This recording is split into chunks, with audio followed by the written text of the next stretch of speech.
Sri Lanka Post was the main communication hub for all citizens for decades. It was also their closest service provider, enabling bill payments, money transfers, and even banking. But the systems were not always smooth.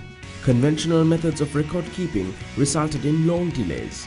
Today, the post office has kept up with the times and revamped its service through the ePay automation system. It even has an electronic money transfer module deployed just over a year ago, and already in 617 outlets island-wide. The system can handle 2,000 concurrent users' logins. The ePay automation system today handles close to 32,000 customers, 34,000 transactions per day, averaging close to 43.5 million rupees.